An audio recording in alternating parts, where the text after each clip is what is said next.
Welcome back. Thank you for staying with us. Tourism Minister Dominic Fedee believes that things are already looking up for St. Lucia's tourism industry. The minister, who shared promising projections for tourism in the coming months, told Hot 7 TV News that as opposed to his previous announcement that some airlines will be scaling back, other international airlines have announced added flights, even comparing to pre-COVID schedules. More in this report.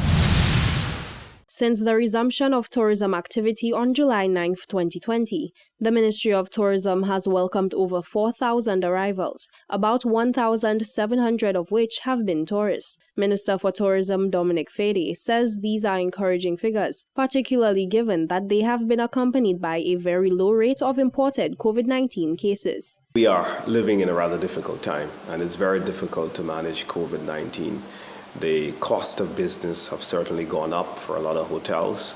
We haven't seen great volumes yet coming in so that they can justify that cost. But there's still a lot of optimism within the industry to rebound from the devastation that was caused by COVID-19.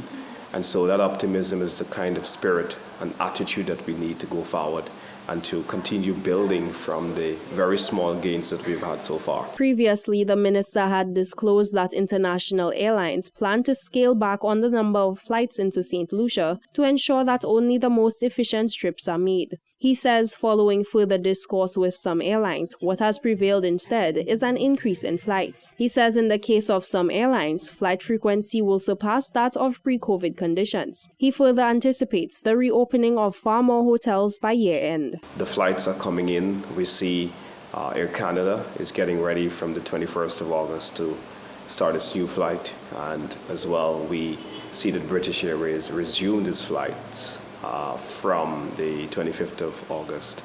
They're now looking to add one additional flight to the weekly flight that they have started with. So in addition to a Saturday flight, we're expecting to have a flight during the week, which will help to improve the frequency of the schedule and to give people more options to be able to get to St. Lucia. We also see a lot of notices by other hotels to open, ranging between October towards December. And that is very, very good news for us. At 10 p.m. on Tuesday, August 4th, the Bahamas commenced a complete lockdown of the country for an initial period of 2 weeks, following an announcement by Prime Minister Hubert Minnis that bed capacity and human resources were increasingly stretched amid a sharp rise in COVID-19 infections and hospitalizations, which has coincided with the reopening of borders to tourism activity. Minister Fedee says this is a situation which local authorities have been wary of. However, given the vast differences recognized between the COVID-19 protocols of St. Lucia and the Bahamas, he is not overly concerned that similar circumstances will prevail. Well, our protocols were certainly very different. We didn't allow our nationals to go to countries where we felt that there was a COVID risk without coming back and be quarantined. We insisted that you're going to be pre-tested, and now, as you know, the test is within 7 days. And as well, what we also did is to ensure that you were also going to be quarantined. So we had all these layers. And sometimes, it became very onerous and difficult for individuals to do. But you had no choice. The minister stresses that the Ministry of Tourism is working very closely with health officials to ensure the health and safety of St. Lucians is prioritized in all tourism efforts. He says with 2,000 nationals already re-employed in the tourism sector, the first phase of reopening can be regarded as a success. Jacques Wooding, Hot 7 News.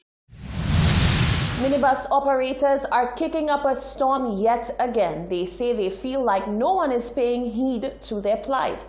The operators are annoyed that social activity on the island seems to have returned to normal, while they are still mandated to carry 10 passengers and are now even being told that they will be charged if the protocols are not adhered to.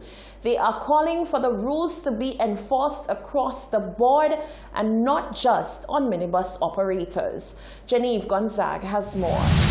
Bus drivers have taken to the media once again to express just how dissatisfied they are with the manner in which minibus operators are being treated at this point of the reopening of the country. They are of the view that the minibus sector is the only sector that is being so strictly limited amid the COVID-19 pandemic. Bus driver on the Mon bus stand, James Monrose, says it is rather unfair that people are allowed to fraternize with each other in other social settings such as bars and beaches with no repercussions, yet when they enter buses, they need to social distance.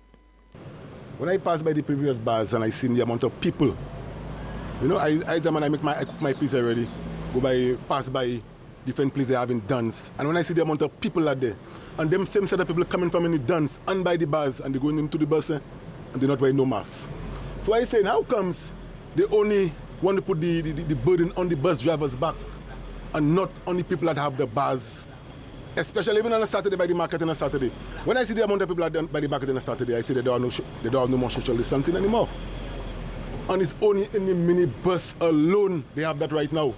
Because everybody coming from where they come from in the bars, and I seen it again when I pass around town, you know? When I pass around town and I see the amount of bars they have in town and the amount of people, especially on a Friday evening. Especially on a Friday evening, when I see people they having by bars, them same set of people will come, when they leave the bars, they come into the minibus with no mask. You can't tell them about wearing mask, they don't drink already. You think a driver will tell a man that drink is about to wear mask for them to beat you?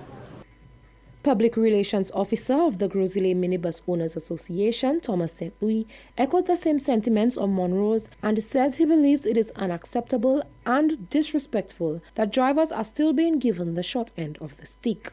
Look at what's happening on a weekly basis when it comes to fetes, you know, on boat rides, and the opening of bars. You find, you know, persons go to those bars, they assimilate there, and you find they have no mask on, but yet nobody really pressure them, you know. You have boat rides, you get the same thing. You have people on Sundays at the beach, Pigeon Island, in massive crowd. You don't hear anything about that. But yet, it's so amazing that the Minister of Transport would make a pronouncement stating that if a minibus driver is found without a mask, he would be charged, and even more so, even the passengers, the driver is responsible even when a passenger are caught without mask on. The drivers claim that they have been hearing word that drivers may be charged if they or any passengers are found without a mask. Executive Secretary of the Gros Islet Minibus Association, Hermina Lord, explained that if charges are to be laid on drivers, then the relevant authorities should give drivers what is due to them before they make life any more difficult. Charging a minibus operator right now for non-compliance really doesn't make any sense to me. It doesn't make any sense to a minibus operator. The government is owing the sector $1.1 million. If the government wants to charge minibus operators, they need to come up with the money and pay us immediately. And maybe they should pay us with interest, because that is money that is owed to the sector for a number of years. So you want to charge us? Well, pay us our money with immediate effect, with interest added to it, a percentage interest. The government has no regard for minibus operators. They have no regard for the minibus sector as far as I see it. We operate in a business, and right now I see we operate in a business at a loss.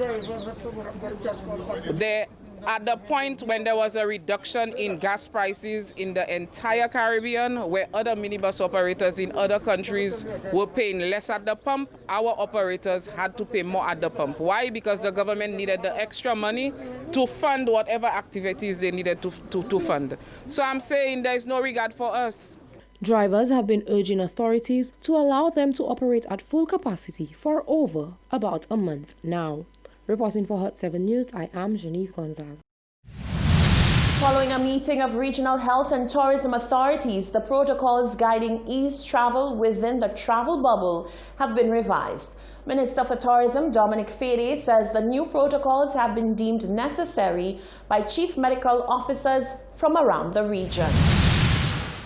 Minister for Tourism Dominic Fede informed Hot 7 TV that in response to concerns of the undetected movement of COVID-19 cases within the travel bubble, the region's chief medical officers convened to revise the travel bubble protocols.